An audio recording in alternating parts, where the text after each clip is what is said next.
So we're about to do a kid service together. Here's what you can expect.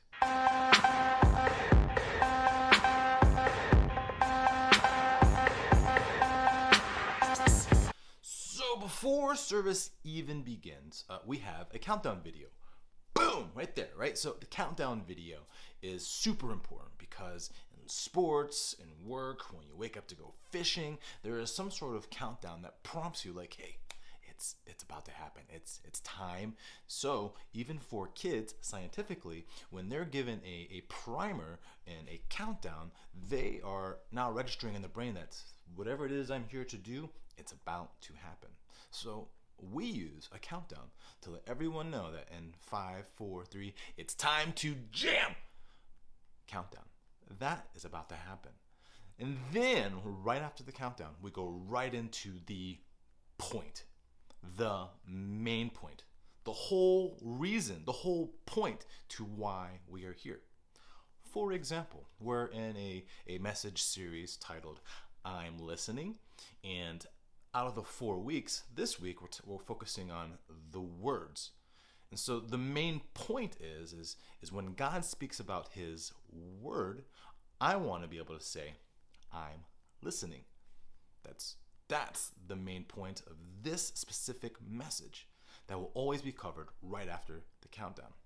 And then throughout the entire service, we have reoccurring elements. Here are the 3 reoccurring elements that you can expect to see when we're doing service together. One is the point. Like, we want to be able to say that often.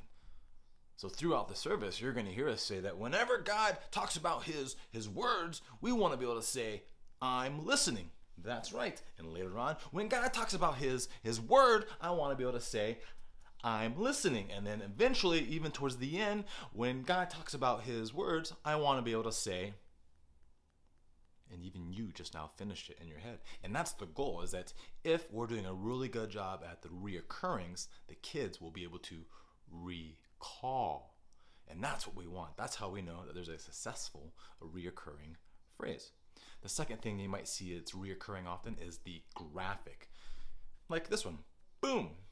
It kind of reminds you that, hey, I'm listening. That this whole day and this whole message, this whole thing now is about listening. I'm listening to God. And then the most important element that we want to reoccur is pointing people back to Jesus, not to my message, not to my character, not to my game, not to myself, my thing and mine, but to him, right? Because we need to lead them to him, and that's a big deal. But right after we cover the main point, we go right into things to know. The 3 things to know. And to learn more about the things to know, make sure you click this video here, boom, because you'll learn the things to know. This is less about rules and more about, hey, here's a reference to how we're going to set a culture for the remainder of the service. So let's review. We have the countdown video, the point, and the things to know, which have pretty much happened in the first few minutes. Next is anything else. Anything, everything else. It doesn't matter. It could be a summer camp. It could be a vacation Bible school. It could be a plain old Sunday morning. It could be anything else, everything else. And this is where we would throw in anything else and everything else. And what I want you guys to understand is that every 7 minutes, we're looking for a transition. 7 minutes. Psychologically, we are learning that with adults, it takes about 21 minutes before we begin to lose our interest in something that is new or too much or whatever. Like, I really have to be passionate about a topic for me to do it longer than 21 minutes. For example, fishing. I can do that for a long time. If we're not talking about fishing after 21 minutes, and but you get the points, right?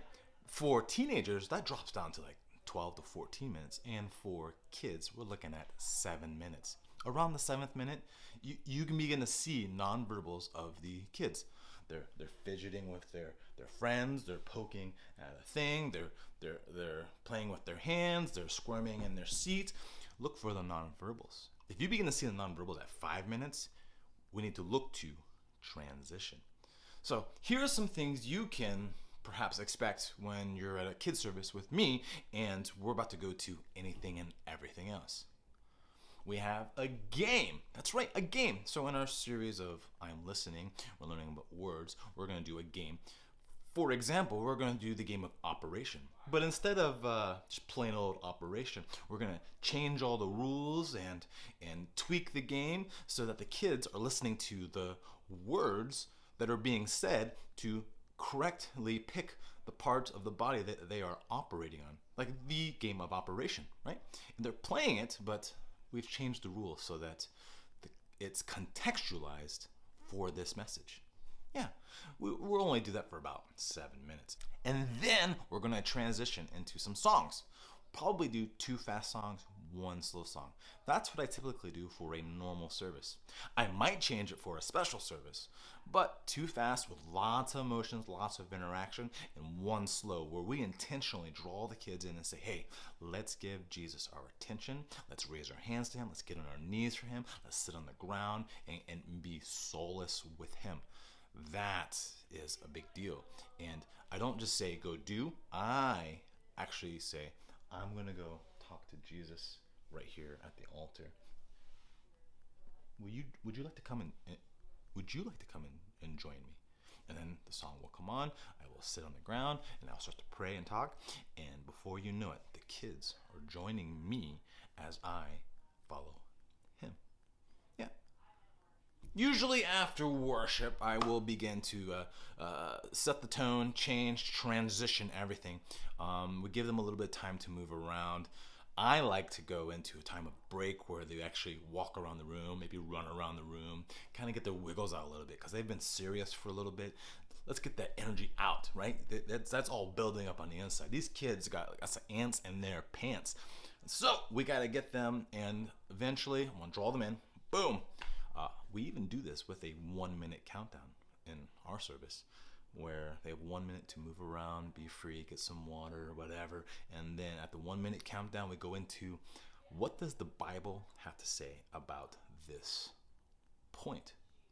So with I am listening and the words, we go to 1 Samuel chapter 3, beginning verse 4, and we share that Bible passage. It could be done in many ways. There's lots of ways. For example, we might even use a video like this one.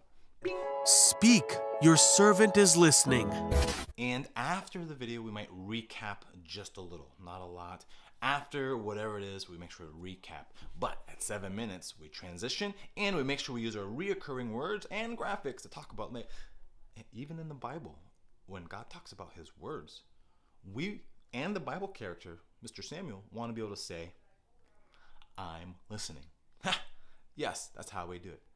After the Bible time, we might go into a memory verse. We could go to anything and everything, but memory verse is usually one of them. This memory verse, for example, we would use probably a scripture picture. A really good example of a scripture picture is this link here. Bing! But we can use any memory tool in our arsenal. But we have to come back to the reoccurrings. That after we've memorized it, after we've said it, we can be able to say, now, when the Lord talks about his word, I want to be able to say, I'm listening. Reoccurring for the recalling and the recalling. And then we might go into an interactive element where, hey, how does this topic relate to you, the people? Here are some things you might see in the world. Here's some things you might see on TV. Here's some things that you might see on YouTube. Some things that our audience sees in their normal lives. And then challenge them like, hey, if you open your heart to him, and you allow God to speak into your heart and tell you about his words, you can say, I'm listening. There it is again. We've reoccurred. And 7 minutes later, at max, we transition to a personal element. How does this whole topic, this whole point relate to Pastor Ron? Like for this message of I'm listening, I want to pull out my coffee mug and I'm going to say, whoa, I want to tell you a story. And before I tell you my story, I need some drink my coffee. And then my coffee mug says, I'm not ready to talk yet. I'm still working on it. And then on the bottom of the cup, it says, I'm listening. And I began to tell a story about how the words of a particular story affected me, and I listened, and then I learned from that experience, and that was the story. But at the end of it, I want to be able to turn my cup around, boom, and say, you know what? What if the Lord has called me to listen all the time to all the words, no matter what's in my cup? What if I could always say, I am listening? All right, so then another element we would go into is a time of prayer, where they get to pray or talk about that particular topic. And once again, there's no right or wrong way to do a specific thing. It's just how do you want to approach it based on the resources and the things that you have at hand. It might be an altar call. It might be a small group. It might be whatever. But we're giving them the opportunity to actually talk to God about this topic.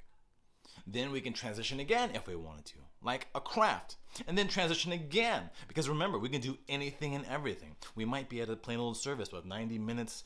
We might be at a camp where we have 2 or 3 days. We might be at VBS where we have the entire day for one sermon. We can keep changing it, but it's got to change every 7 minutes, and it's got to have the reoccurring elements, the graphic, and the point, and Jesus. But at the very, very end, no matter what, this point has to point them back to Him. Yes, the Lord speaks about His word. Yes, I'm listening. But if we don't give them the opportunity to respond to Him, we have just done a very entertaining service with no point at all. We have to point to Jesus. So, when you're doing a kids service with me and we're having fun and we're having an awesome, awesome time, I want you to visualize in your mind that at the end of the service, in some way, in some capacity, these small people are gathered with you, with other adults, and we are all seeking God for a common cause, seeking Him, helping the little ones know Him more. And that, my friends, is how we will do a service together. So, high five now, boom, and I'll see you later for high five later, boom. Until next time, everybody say, bye, Pastor Juan.